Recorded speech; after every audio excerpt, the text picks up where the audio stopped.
Shalom. First, like to start by saying all praise to Yahweh by Shemal Shai, by Shem Kakadash, double honor to the elders and apostles that rule well, and salutations to the brothers that's doing the truth and sincerity. As you can see, this is Florida suffers consequences of DeSantis' political games with public health. So I'm going to go ahead and press play on this and add some precepts.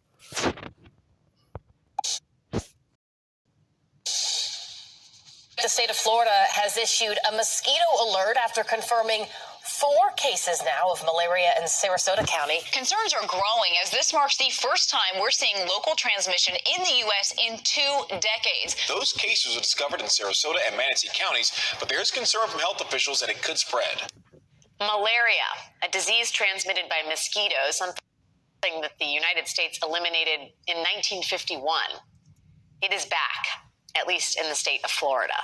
The cluster of cases in Florida, plus 1 case in Texas, are the first instances of locally transmitted malaria diagnosed in this country in 20 years. Now, from time to time, you might hear about someone diagnosed with malaria in the U.S. after they caught it overseas. But it seems like this cluster originated in Sarasota, Florida. It came from there, and it is spreading. Today alone, 2 more cases were reported in Sarasota, raising Florida's total case count to 6.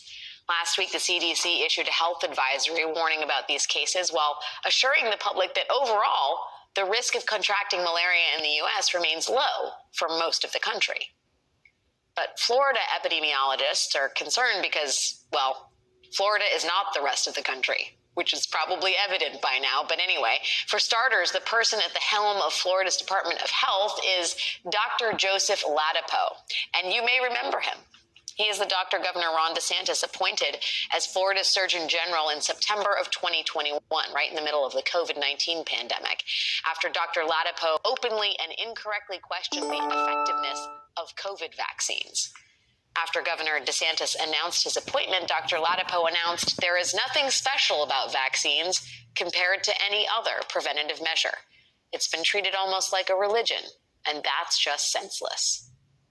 The year before that, Dr. Ladapo joined a controversial group of doctors as they gathered outside the Supreme Court to tell the American public they definitely didn't need social distancing or masks to stay safe. Most recently, Dr. Ladapo was accused of personally altering data in a report about health risks for young men associated with the COVID-19 vaccines. Now, the anti-vax fear-mongering here may be good politics for DeSantis and his team, but it is not exactly attracting the stars of the public health world to the state of Florida. NBC News is exclusively reporting today that 2 of the top public health officials in the DeSantis administration, the ones who are responsible for tracking and preventing the spread of communicable diseases like malaria, they left their positions in recent months, and those positions remain vacant. NBC reports that the open positions include the head of the Florida Health Department's Bureau of Epidemiology, which oversees many of the state's core public health functions. A second key post, the administrator of the Bureau's surveillance division, has been vacant since March. We don't yet know why these officials left their positions, but some experts believe that Florida is having a hard time replacing them because Governor DeSantis and Dr. Ladapo have so politicized public health. Meanwhile, the governor himself is spending very little time in Florida these days. Instead, he has been campaigning all over the country, including this past 4th of July weekend, when Governor DeSantis was literally caught in the rain as he marched in an Independence Day parade in New Hampshire. That is New Hampshire, not New Hampshire, Florida, where there is not currently a resurgence of malaria, at least as far as we know.